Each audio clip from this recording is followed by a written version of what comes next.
Part 2, this is for questions 7 to 11. Question 7 is coming from trigonometry. Part A shows that the equation, this one here, can be expressed as r cosine of x plus alpha, which is equal to root of 5, where r is greater than 0 and alpha is acute. Give the exact value of r and the value of alpha correct to decimal places. Now, to put this equation in this format here, we must have something like A, maybe cosine of theta or cosine of x, then plus b sine of, then we can proceed. Okay, so let us first simplify this one here. We have the square root of 5, then sec of x, then plus the tan of x, which is equal to 4. Now sec is the same as 1 over cosine, so this will be root of 5 over cos of x, then plus tan is the same as sine of x out of the cosine of x, which is equal to 4. Then now we can multiply everywhere by the cosine of x to eliminate the denominator. So when we multiply by cosine of x here, we shall get root of 5. When we multiply by the cosine of x here, we shall get a sine x. And then this side, we shall get 4, then cosine of x. Now I can take this on this side. So that means we are going to have 4 cosine of x, then minus the sine of x, okay, which is equal to root of 5, okay. So just take this on this side, then we have this, then it's equal to root of 5. Now, now we are having this part here that has gotten the cos and the sine, then it's equal to the root of 5, which they are talking about here. Now we express this one here in this format, and I have already said that if you have the cos and the sine, and you are expressing this in terms of cosine, your r here is going to be the square root, okay, is going to be the square root of now the coefficients of the sines and cosines you're having here. So 4 squared, then plus 1, then squared. You don't need to put that minus, because this minus here is actually catered for in the expansion here. Then you put cosine of, then we shall get x, then plus, we shall have this alpha is the arctan of. Now you look at what we are expressing this one into. We are expressing this one in terms of the cosine. That means the coefficient of cosine is the one that is going to come into the denominator here of the arctan. So I'll put 4 here, and then the other coefficient here is the one that is going to come up here. I don't need to put the negative here, because in the expansion of this one, it is catered for, like I'm going to show you, okay? Then this one will be equal to the root of 5. Now 4 squared is 16, not so? Then plus 1, what do you get? 17. So that means we are going to get root of 17, then the cosine of x, then plus, what is the arctan of this? The calculator has to be in degrees, because alpha, they said, is from 0 degrees to 90 degrees. So shift, then tan, and then we get 1 out of 4. We are getting 14.04. 14.04, because they say to 2 decimal places, okay, which is equal to the square root of 5. And that is our final answer here. Now, alternatively, another person, after reaching here, now they want to express this one in this format. This is what they do. So 4 cos, but whatever I'm going to do here, a person who just does this gets the same marks, okay? So master this one, and then you don't waste time in the exam. So 4 cosine of x minus the sine of x here is the same as saying r, then cosine of x, then plus what? Alpha. If there is a minus here and you are going to express it in terms of cosine, they will always put here a plus, okay? Then if there is a plus here, then they will always put a minus here. If you are putting it in terms of sine here and you are having a minus here, they will put a minus. If it's a plus, then they will put a plus here. Why? this is what happens. So 4 cos of x. Now we expand this one here. This one will be r, then cos x cos alpha. Then when we are multiplying here, when we are opening here, we are also having here r, then sine x sine of alpha. Okay, now we equate coefficients of let us look at cosine of x. Now here the coefficient of cosine of x is 4.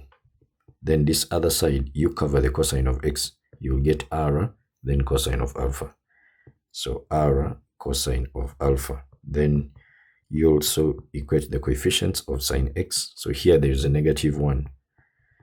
And then, let me do this. Then this side, you get, to cover this one here, then -r sine of alpha. So -r sine of alpha. Now, do you see that the negative cancels? So it is catered for already. So you don't need to put a negative in here, but I'm going to show you how it matches properly. Now, this is equation 1 and this is equation 2. We are supposed to solve these two equations simultaneously. What do? The first thing is, of course, to get maybe the second one. We divide by the first one. We shall get 1, then out of 4. Then this side, you are getting r sine, then out of r cosine. So this one kills the r. Then you have sine over cosine is what? That is tan. So that means we shall have tan of alpha, which is equal to 1/4. And then alpha will be equal to the arctan of 1/4. Isn't that exactly what we are having here? The coefficient of cosine, isn't it the one that is in the denominator, because you are expressing this in terms of cosine? See that? Then next, I can get equation 1, I square it, then plus equation 2, I also square it. Then what do we have? So we have 4 here squared, then plus 1 squared. This one will be equal to r squared cos squared alpha. When you square this, then also square this one here, you get r squared, then sine squared alpha. Then from here, r squared is common. This one, I'm going to leave it just like that to make a point go home. So I factorize out the r squared, then you will get this one here. Now, don't you see that your r, because you know this one is 1, isn't your r equal to the square root of the 4 squared plus 1 squared, which are the exact coefficients of the cosine here and the sine we are putting in here. You see that? So it's the same thing. Then we can conclude and we say that we can now have root of 17, then the cosine of x plus, and of course this one is giving us what? 14.04. Then this one is giving us root over 17. So 14.04 degrees. Then this one is equal to the square root of 5. That is that. Then part B, hence solve the equation. This one here, hence means begin from where you have stopped. Now, when you check the other one, we are given, here we were having an x, but now here we are having 2x. So that means we are going to have the square root of 17, then cosine of, we are going to have here 2x, then minus, you only replace this, the other x with this 2x. So we have 2x here, then plus the 14.04. Don't change this angle, okay? They are in the same format. It is only this one that is changing. Then this one is equal to the square root of 5. And then after that, of course, we solve this, divide all through by the root of 17. So meaning our cos of 2x then plus 14.04 0.04 degrees here will be equal to the root of 5 out of the root of 17. Then 2x here plus the 14.04 degrees. This one will be equal to the arc cos of this root of 5. Then we divide by the square root of 17. Now this one is positive, so it is in that is in the first quadrant. So when we are looking out for the solutions here, we look at the first quadrant and the fourth quadrant, okay, here and here, because that is where cosine is positive. So this is 0. Then when you come here, this is 90, this is 180, this is 270, and then by the time you come back here, this is 360. Remember, going anti-clockwise, the angles are positive. Going clockwise, the angles are negative. Okay, then what else do we have? So of course this is S and T here. Now we are looking for these ones here. So to get an angle here, it is 360 minus the theta. Okay, you are moving like this up to there. Now from here, what we are going to do is to first get a pair. The pair of the angles, one is coming from here, the first quadrant where cosine is positive, and then the other one is coming from here where cosine is also positive in the fourth quadrant. So what do we get here? Arc cos of root of 5, then we divide by 17. Okay, this one is 57.16. I'm going to use 2 decimal places since our alpha is also 14.04 to 2 decimal places, so it is better you maintain. So this will be 57.16. Then the next one will be 360 minus that 57.16. But of course the angle we are getting here is in here. It is way bigger than the 180. But this one is giving this whole angle, not x, it is x, which is from 0 to 180, okay? So there is some computation we are supposed to do. So our x here is going to be equal to the 57.16, then minus the 14.04. Then after there, we divide by 2. We also have this 360 degrees minus the 57.16. Then now subtract the 14.04. And then you divide by the 2. So what do we get here? 57.16 minus 14.04. Then we divide by 2. That one is giving us 21.56. But we are going to write the answer to 1 decimal place. Remember, the angles in degrees are written to 1 decimal place. So that is 21.6 degrees. Then how about this one here? I'll just come back to this and I put 360, then minus the rest, and that is 144.4. Okay, and this is to 1 decimal place, and that is that. So I didn't need to maybe add up some other pair of angles, because in the manipulation here, they only said 0 to 180. So if they said maybe from 0 to 360, we would continue and then put another pair. So another pair is going to come from 360 because you have moved through the circle once. Now the next pair is going to be this 360 then plus the theta, and then this 360 plus this other one here. So the next pair is going to be 360 plus this one and also plus this one. Then the third pair will be, now you have moved this one 2 times, so you are on 720, not so? So 720 plus this one, then 720 plus that. So they keep on going like that because these cosine, sine curves, tan curves are periodic. They keep on repeating themselves. You see that? All right. Question 8 is coming from differentiation. I can see they are talking about a stationary point here. So we need to differentiate. But again, P is expressed in terms of P. That means to solve such equations, we use numerical methods. Now the curve with the equation, this one here, has a stationary point at x which is equal to p, where p is greater than 0, but a show that p is equal to this. Now, this y of ours here, which is x cubed out of e to the power of x minus 1, this is u over v. That means here we are going to use the quotient rule. So meaning dy dx is going to be equal to v du dx minus u dv dx out of what? V squared. Now, we are going to get our dy here. What is our u?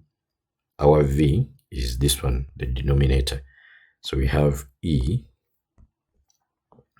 to the power of x, then minus 1 here, then differentiate here, this x cubed with respect to x, and then minus, then your u, which is x cubed. Now differentiate your v, which is e to the power of x minus 1, and then we divide by the v squared, which is e to the power of x, then minus 1. You see that? Now, when we differentiate this one here, we get 3x squared. So I can say 3x squared, then times e to the power of x minus 1, then minus. When we differentiate here, we shall get e to the power of x. So we have e to the power of x, then times the x cubed. Okay? Okay, maybe let me write it like that. Then we divide by the e, this one is squared, e to the power of x, then minus 1, and then squared. So for stationary points, what do you remember? Dy dx is equal to 0. So dy dx is equal to 0 at x is equal to what? To p. So if x is equal to p, wherever there is x, we are going to put p. So 3p squared into e to the power of p minus 1, then minus p cubed, then e to the power of p out of p squared. No. This is e to the power of p minus 1, then squared is equal to 0. Of course, when we cross multiply, this one will disappear. And then we have 3p squared times e to the power of p minus 1, then minus p cubed, then e power p, which is equal to 0. Now, what is common? I think it is p squared. So that means here we shall get 3, then times everything here. So 3e power p minus 3, because remember the 3 multiplies with this and also multiplies with that, not so? Then I took out the p squared. That means here I'm remaining with p. So minus p, then e to the power of p, which is equal to what? To 0. That means when we divide all through, or this p is going to be equal to 0. That one we dismantle it like that. Then we just get this one here, and we say 3 e to the power of p minus 3, then minus p e to the power of p, then this one is equal to 0. Now, we can make this the subject of the formula, this p here, or this one here, okay? Now, when we check what we are having here, p is equal to this 3 into this. So, what then are we going to do here? What I can do is to first pull out the 3. Those terms that have gotten a 3. Maybe this one here. This is 3. Then we have e power p minus 1. Then this one will be equal to, I take this on this side. We can have p, then e to the power of p. Not so? So I'm going to make this p the subject of the formula. So bring this one this side. We are going to have p, which is going to be equal to 3. Then e to the power of p minus 1. We divide by e to the power of p. Now, I can say that this one is going to be 3. Then every term that is inside here, I'm going to divide it by e to the power of p. So I can actually write it like this. to be systematic, this is e to the power of p out of e to the power of p, then minus 1, then out of e to the power of p. You see that? Then this one is equal to p. Now, this one becomes a 1. So our p is therefore going to be the 3 there. Then this one is a 1. Using rules of indices, this one can go up. And then we have e to the power of minus p. As simple as that. Now you can see this is numerical methods. So part B, they are saying verify by calculation that p lies between these. I've already said that if you have, maybe this is the equation of your curve that comes from whatever we were given, and then this is the x-axis. We see that where this line, where this curve cuts the x-axis, that is what we call the root. Okay, then we are having some x values on the left and also on the right of this root.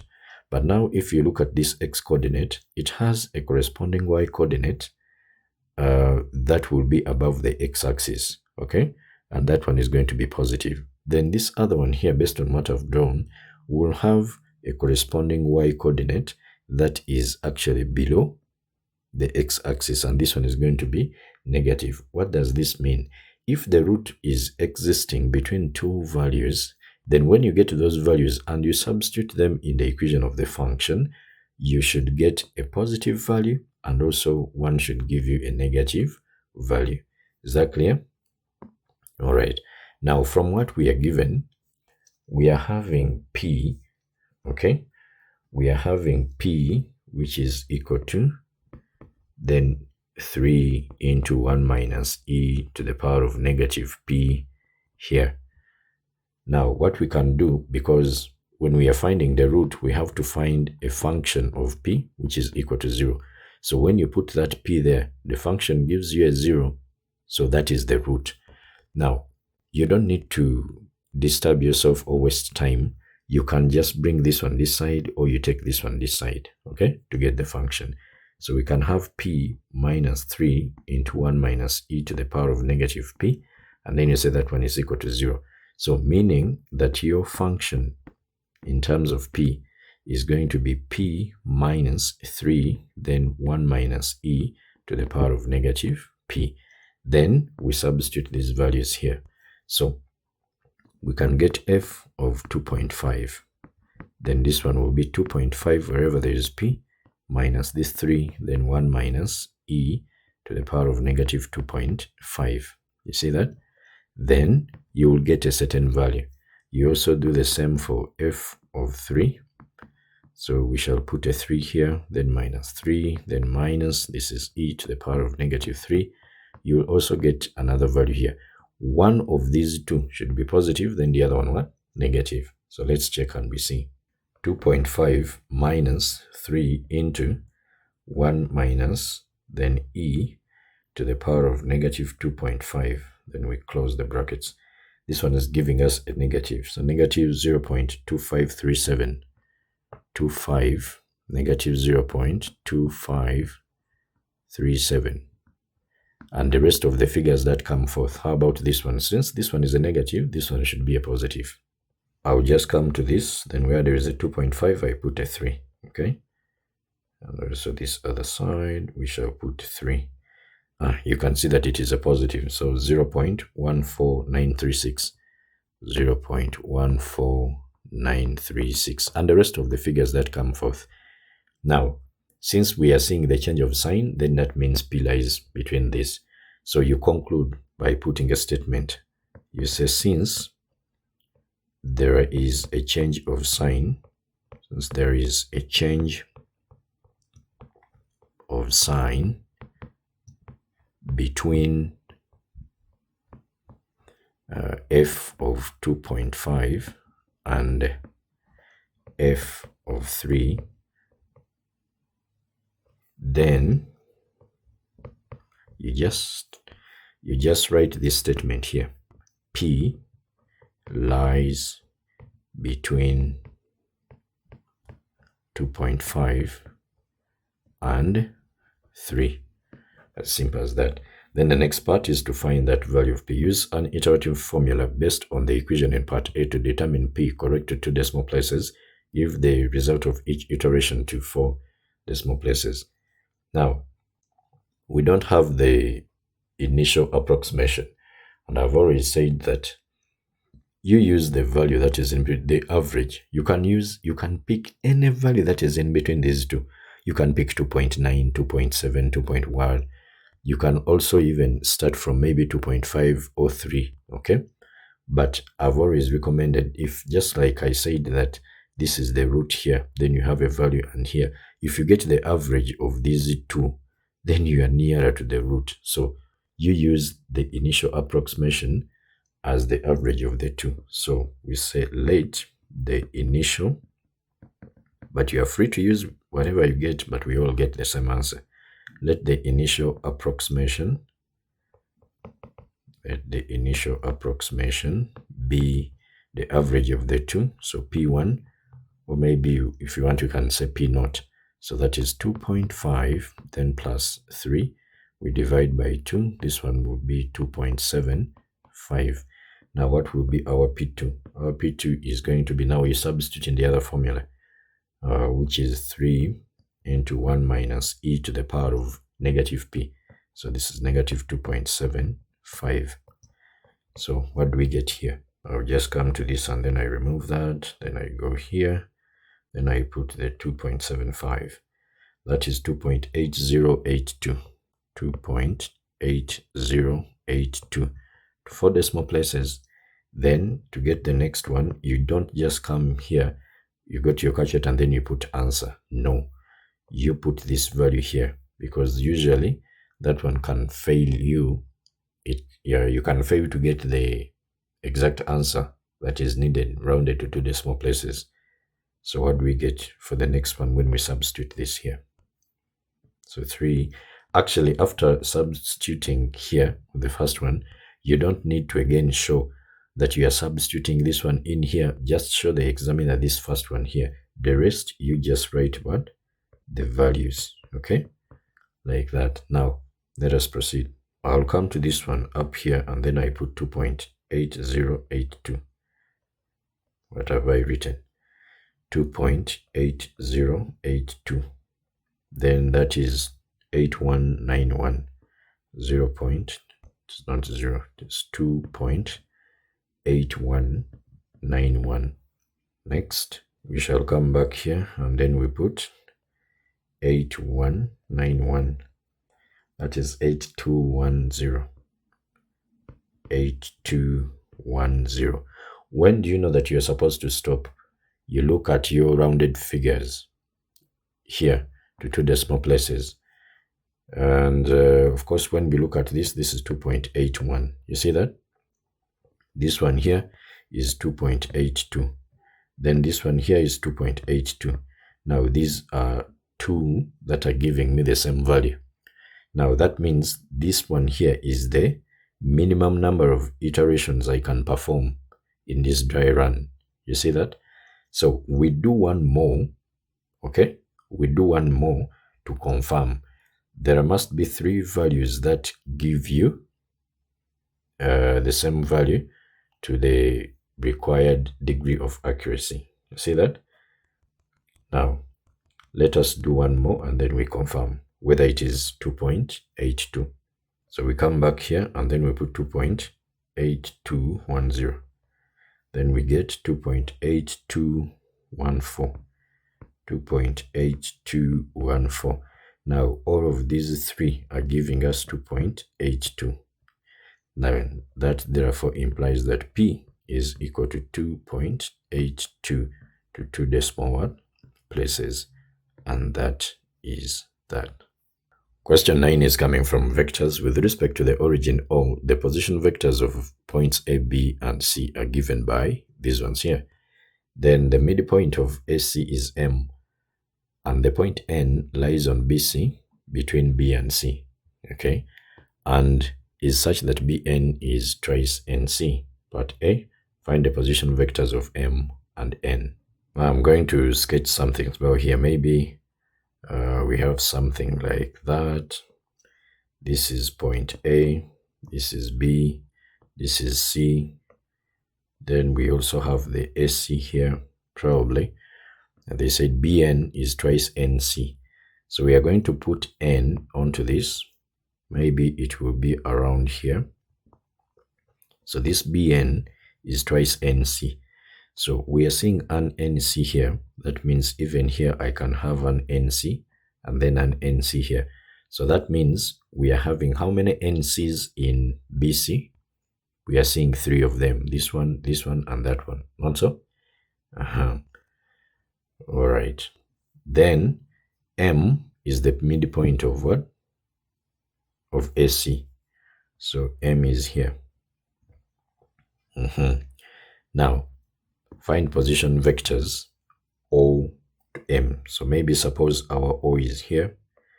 I can connect it to all of these points here.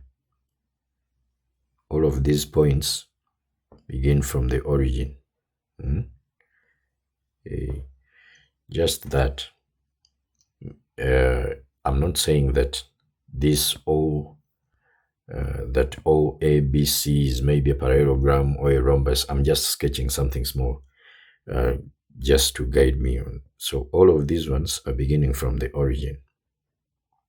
Now, position vectors of M, that means we are finding OM, okay, from O to M. Now, from O to M, we shall say OA plus AM. That is OA, then plus AM. You see that? Then we have OM, but AM is a half of AC. Not so? A half of this AC. Then how do we get AC? AC is going to be OC minus OA. You get the last minus the first. From A to C, you can say AO, then plus OC. But here you are moving in the negative direction of OA. Okay, so this will be negative of OA, then plus the OC. So that's why I write it like this. The last, then minus the first. Is that clear? All right, then we proceed. What are we going to have next here? So our OC is 4, negative 3, negative 2. Then OA is 0, 5, 2. Then we shall get 4 minus 8 minus what? 4. Then we come to this one here. Our OA is 0, 5, 2. Then plus a half of what we have gotten here. 4, negative 8, negative 4. So here we are getting a half of 4 is a 2. Then plus the 0, that will be a 2. 5 minus 4. Isn't that a 1? Yes. Then 2 plus negative 2, that is a 0. So that is our OM. As simple as that. Then we go to ON. O to N is going to be OB. I can say O to B, then plus BN. O to B plus BN. I can also say O to C, then plus CN. So this is OB, but BN, here we have a 2 and then a 1. BN is going to be 2 out of the total is a 3, okay? So it is going to be 2 out of 3 of BC. Master the direction B to N, then we use BC. If you use CN, when you take this route, then you will use CB. Okay? So CN will be a third of CB. Now, this is OB plus 2 over 3. Just like we said here that SC is OC minus OA, then BC will be OC minus OB. You see that? Now let us put these ones here. Our OB is, I think it was given here, 101. So we have 101, then plus 2/3 of What is OC? 4, -3, -2. Then you subtract OB, 1, 0, 1. Then let me also extend it to this other side. We are having ON, which is equal to 1, 0, 1, then plus 2/3 of what is coming from here. 4 minus 1, that is a 3. Then -3 minus 0, that is -3. And then -2 minus 1, that will be a -3. That means our ON altogether is going to be 2/3 of 3 will give you 2. Then plus 1, that will be a 3. So we are having a 3 here. Then 2/3 of -3 will give you a -1. Then plus the 0, that's a -1. And then, no, not a -1, it's a -2. It's a -2, yes. Because you have 2 over 3 times -3, then this one gives you -2. Okay, then next, 1, then plus, of course, here we are going to get -2. So -2 plus 1, that's a -1. So our ON is this one here. Then find part B, find the vector equation of the line through M and N. Now, we are having a line that is passing through N and M, be like that. So that line, we are going to begin from the origin here. Okay, we begin from here, then we go to M, then we go through that line there.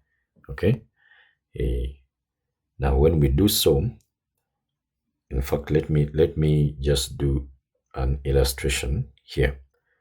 You are having this line through M and N. We are having this one here. Let me say this is the M.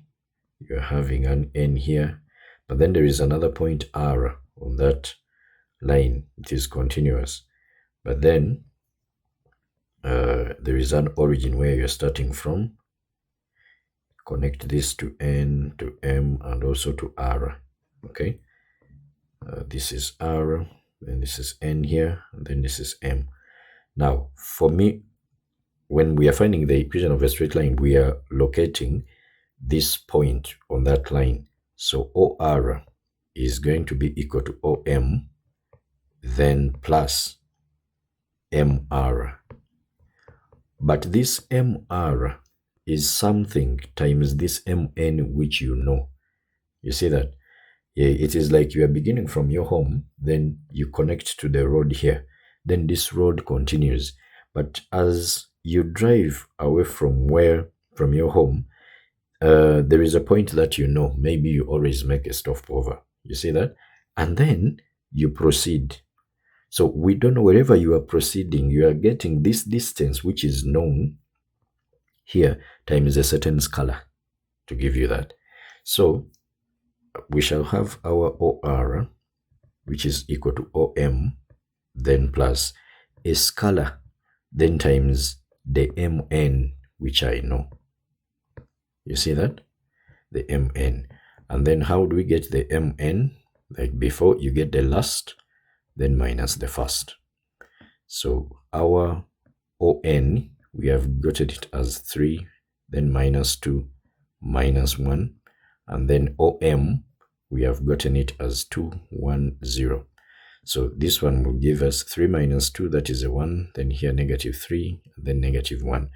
So this one is the directional vector of that line. So meaning we shall get R, which is equal to OM, is 2, 1, 0, then plus lambda, and then times this 1, -3, -1, and that is that. Part C, find a position vector of the point Q where the line through M and N intersects the line through A and B. That means we need to find the equation of the line through A and B. Then we also look at the line through m and n. Okay, so this is the line through AB. Then this is the line through MN. They are going to intersect somewhere.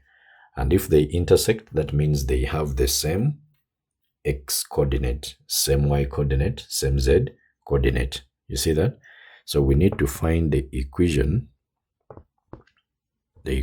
of line through A and B. This one is going to be R, which is equal to OA, then plus lambda. So since we used lambda on this one, then we are going to have mu. Okay, then mu AB. The direction of vector will be AB. Okay, so this will be R, and then our OA, we saw it as 0, 5, 2. Then this is mu, and then of course in here to find AB, you get OB minus OA. Not so? Now, OB was given as 1, 0, 1, and then OA was given as 0, 5, then 2. Now from here we can get 1, negative 5, negative 1. So that is the direction of vector here, 1, negative 5, negative 1.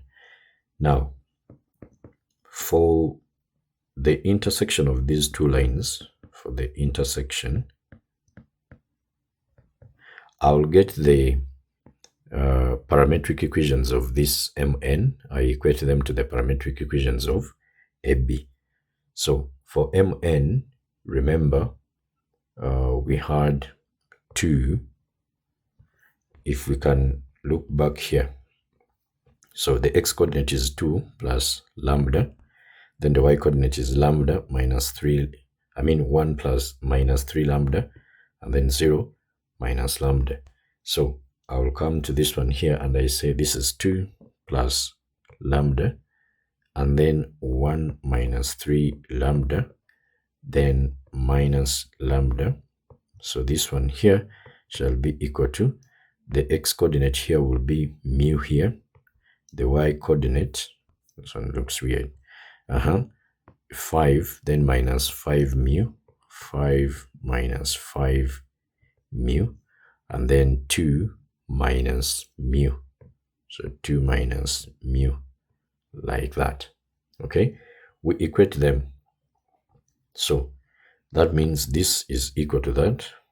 2 plus lambda shall be equal to mu. Okay, then we can also use this one. I'm using the simplest ones. So this one here is equal to 2 minus mu. If I add these ones, this lambda can go. Or you can put this one in the place of this. Whatever. You can use the first and the second. You can use the first and the third. You can use the second and the third to solve, whichever you want. So here we are getting a 2, and then here we are getting a 2. So that means this one disappears. Now that means for this case, I'm not going to use this one here. So let me use the first and the second. Okay, I'm going now to substitute in the second. So 1 minus 3 lambda is going to be equal to 5 minus 5. Where there is mu, I'm going to put 2 plus lambda. So 1 minus 3 lambda will be 5 minus 10 minus 5 lambda. Then bring this one this side. We shall get 5 lambda minus 3 lambda. Then this one will be, this is negative 5. Then when this one crosses, it's a minus. So this is 2 lambda, which is equal to negative 6. That means lambda will be equal to negative what?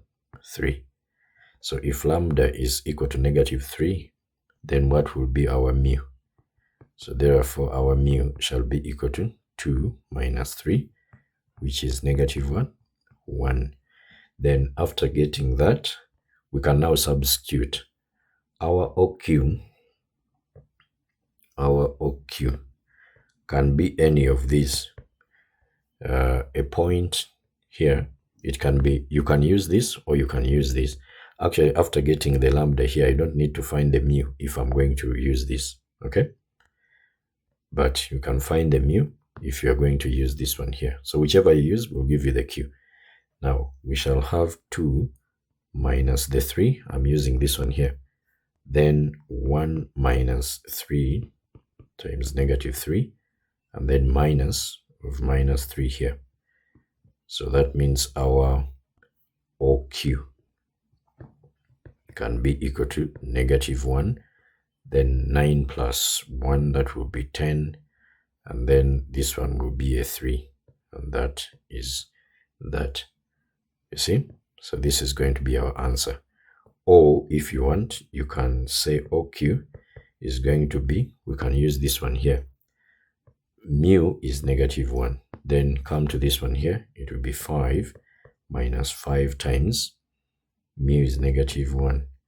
Then 2 minus mu is negative 1. Still, it gives you negative 1. Then here 10. And then here 3. So you see, you use whichever you want. Question 10 is coming from word problems in differential equations. A gardener is filling an ornamental pool with water using a hose that delivers 30 liters of water per minute. Initially, the pool is empty. At time t minutes after filling begins, the volume of water in the pool is V liters. The pool has a small leak and loses water at a rate of 0.01 V liters per minute. The differential equation satisfied by V and T is of the form, this one here. Part A, write down the values of the constants A and B. Of course, now you are having your volume at first, the dV dt is this one here, 30 liters per minute. So you begin with 30 liters per minute. You see that? Then something goes off. So a certain volume goes off, which is 0.01 V. So that means the volume of water that remains there, the rate of now filling this, you are filling in, but something is going out. So that means what remains here is the difference of the two. So that is why we are having this minus here. Now, this therefore implies that our A is 30, and then our B is 0.01. As simple as that, looking at these values here. So that is that. Then part B, solve the differential equation and find the value of T when V is equal to 1000. So of course, the first thing that we are going to do is to separate the variables, okay? So separate, we separate the variables and then we integrate. Separating the variables and integrating will give us what? Now, we can cross multiply here. So we bring the whole of this down, then the T up there. V has to be on one side and then T also on one side. So we shall have dV out of 30 minus 0.01 of V. Then this one will be equal to dt. Then we can integrate. Now, when we differentiate this one, we are going to get negative 0.01. Now, here there is a 1 that is silent there. Now, what should we do to this one in order to get the 1? That means we shall multiply it by 1 out of negative 0.01. Now, this operation that I've done on my derivative is going to be the coefficient of the natural log of the denominator. Not so? So that means we are going to have negative 1 out of 0.01. That is the one I'm multiplying in the derivative of this. Then natural log of 30 minus 0.01 of V. And then this one will give us, when you integrate this one, you will get a T. Then we can put the constant either on the left or on the right, okay? This constant I'm putting here is the difference between the two constants that we can have on the left. Maybe this is C1, and then this way we are having C2.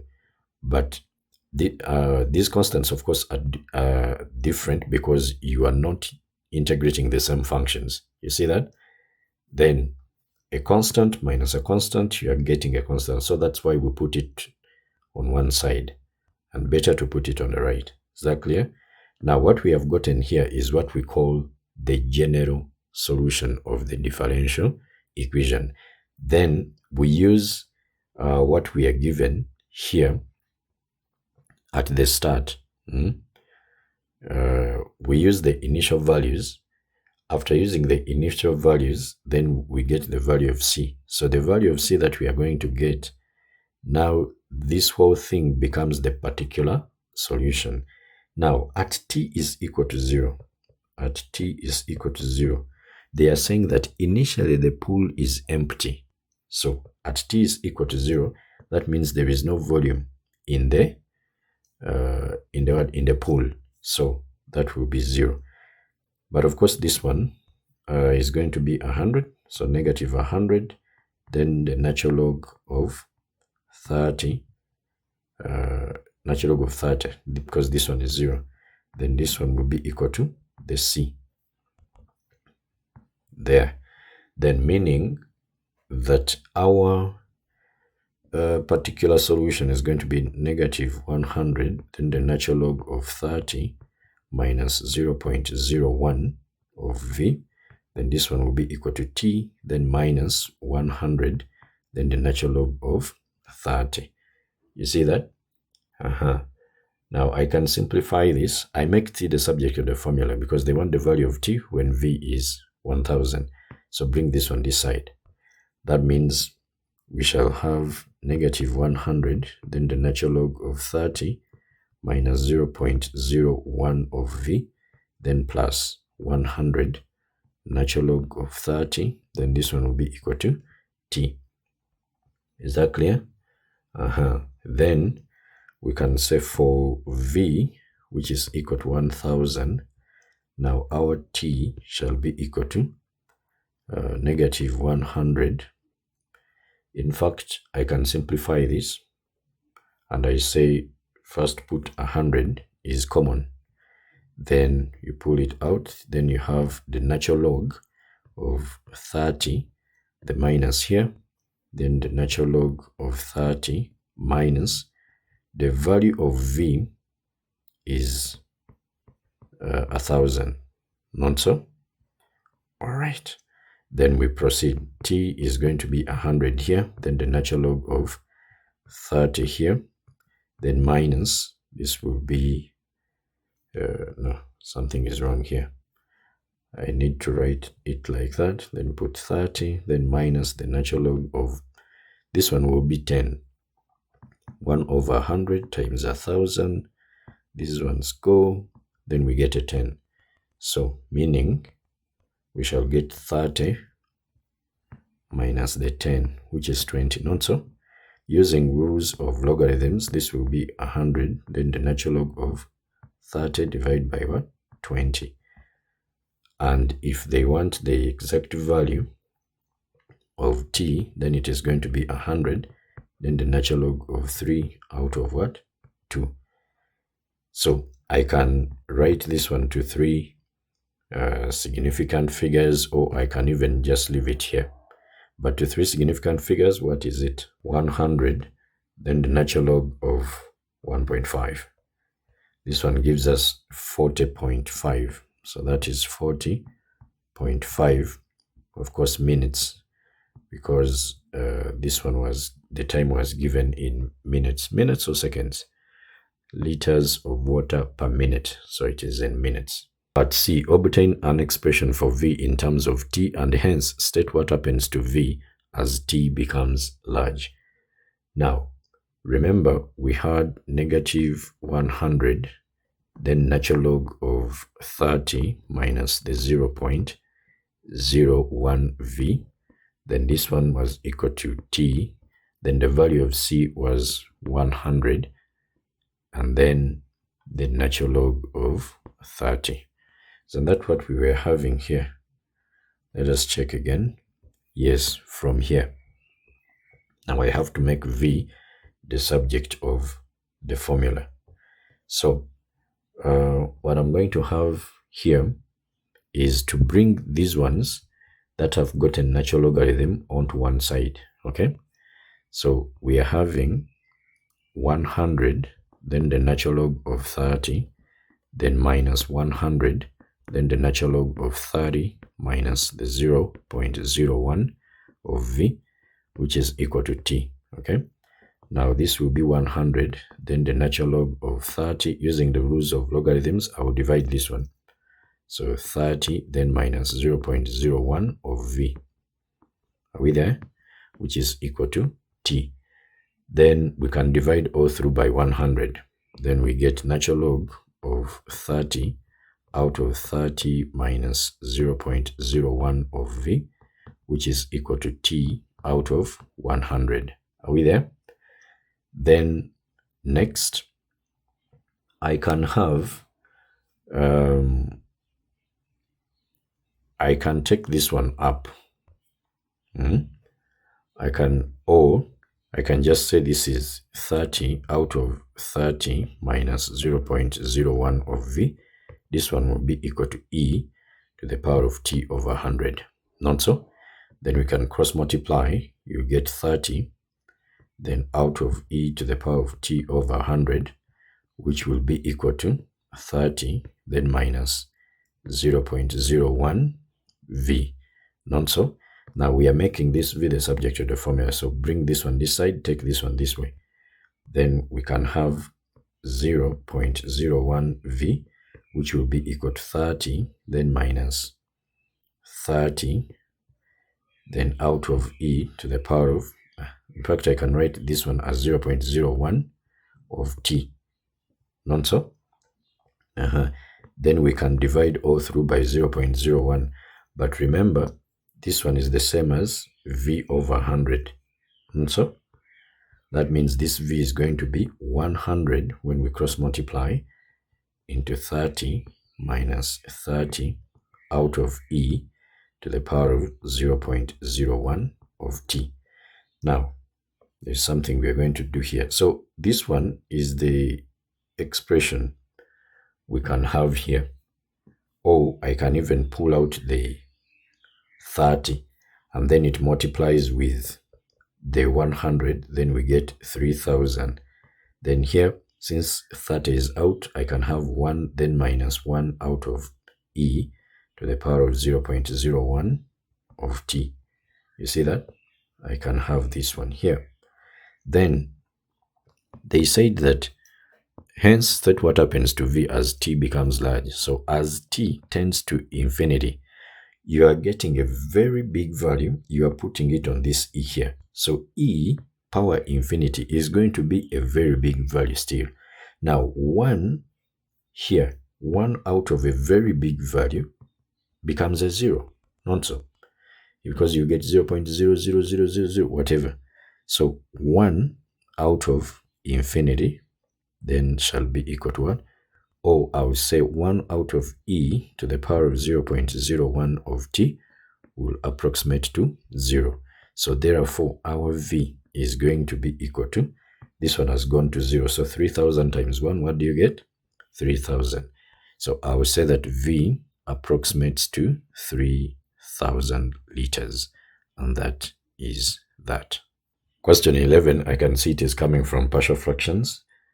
Before you express anything here in partial fractions, always first look at the degree of the numerator. So the degree of the numerator here, that is the highest power of x is a 2. And then here, this x will multiply with this x squared. It will come out as x cubed. So the degree of the numerator will be, the denominator will be 3.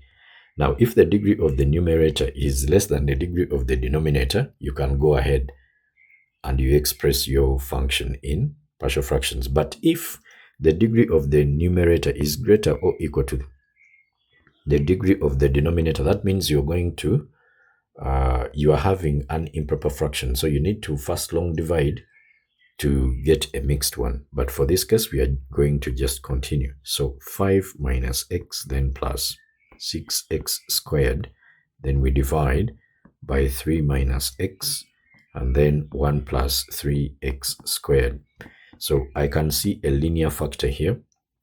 So I will have a out of 3 minus x, and then plus this is a non-factorizable quadratic factor. They can give you a factorizable one like this one here. This is a difference of two squares. That means you're going to have 2 minus x and then 2 plus x. So for this case, you are going to get linear factors. Now this one is non-factorizable. So we are going to have bx, then plus c, then out of is 1 plus 3x squared. Now this one is going to be the common one, denominator. When you multiply these two, then you get this times this, and then this times that.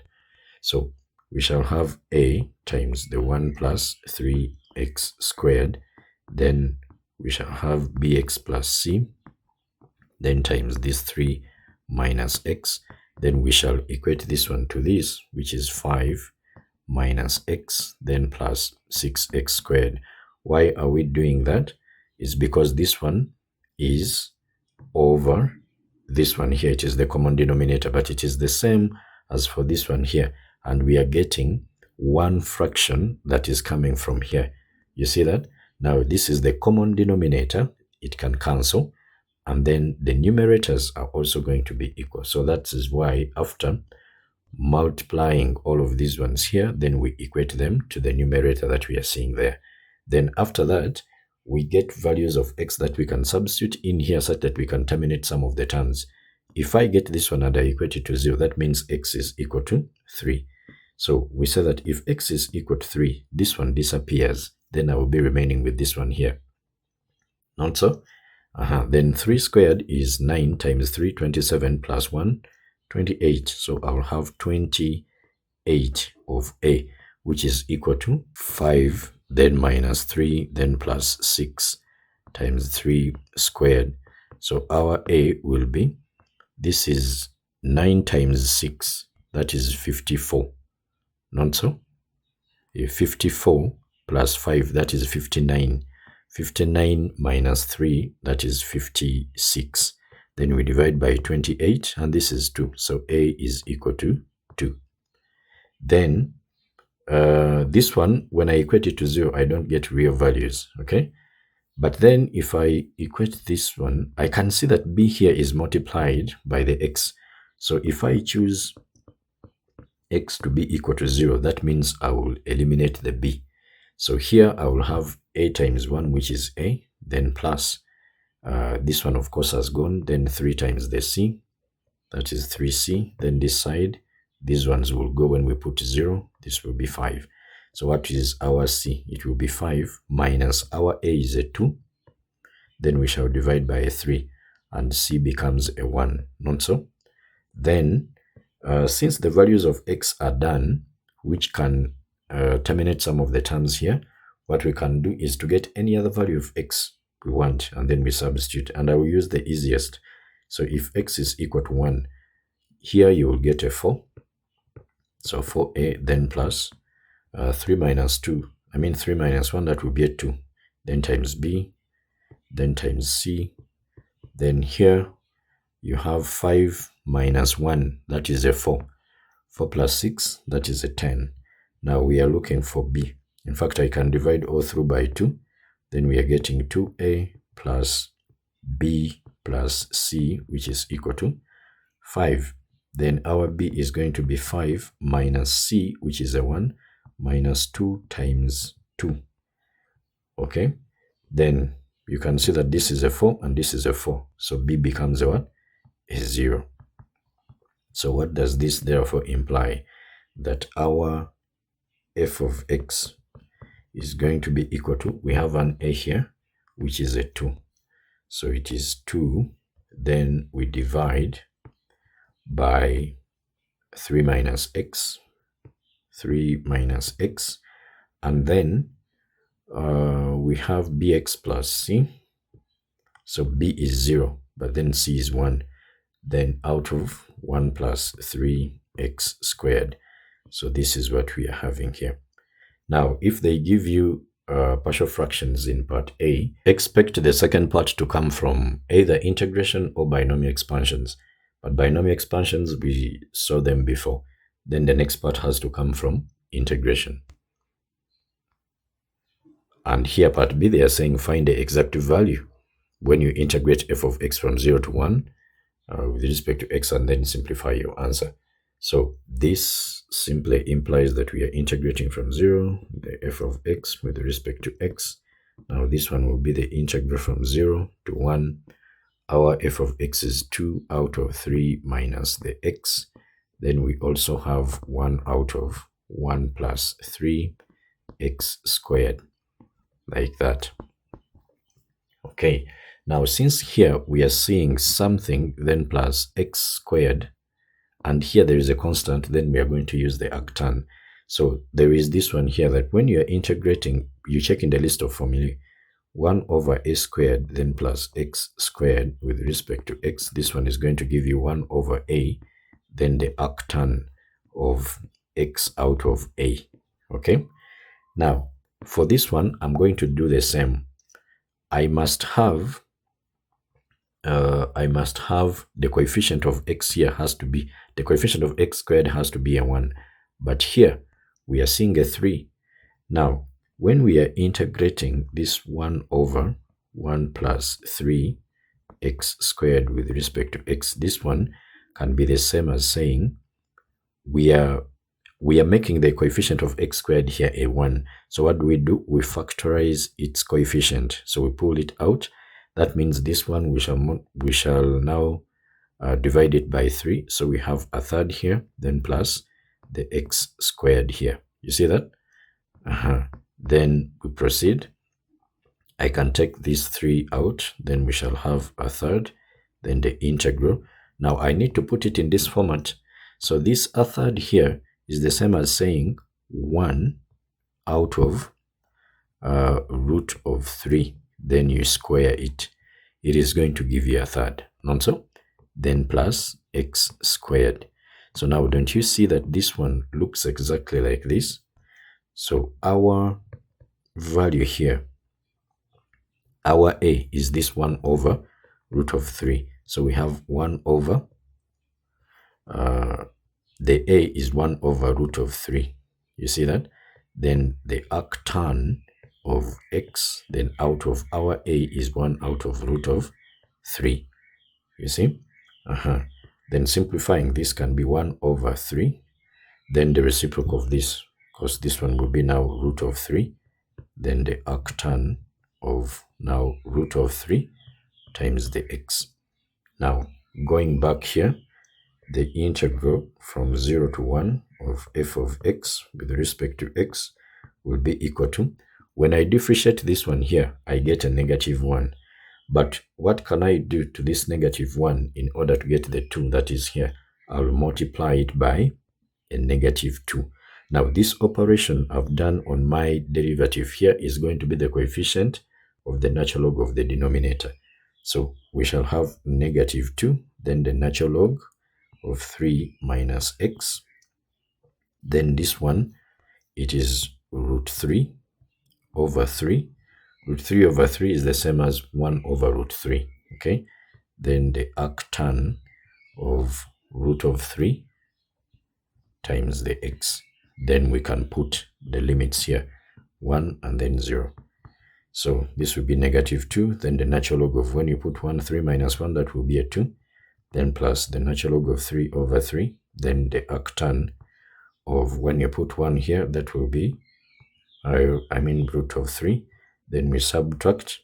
Now you put 0, so we shall get negative 2, then natural log of 3, and then plus the arctan of 0 is a 0.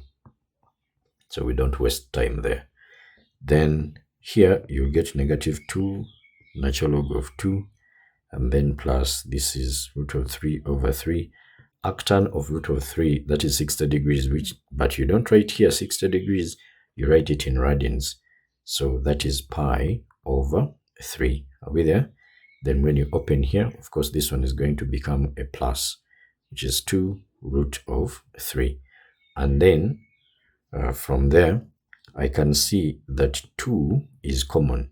That means I'll get this natural log of 3, it is positive, then I subtract this natural log of 2 here, and then plus, this one will be root of 3 out of 3 times 3, that is a 9, then of pi, and then using rules of logarithms, when logarithms to the same base are subtracted, what do we do to the powers? We divide them. So we have this here, then plus the root of 3 out of 9 of pi. And I think this becomes our final answer here. Did they say that we are supposed to put our answer, we are supposed to get the exact? Let's check up here. Yes, they said exact. You see this? Exact. So if it is exact, then that means this is where we are supposed to stop. And that is that.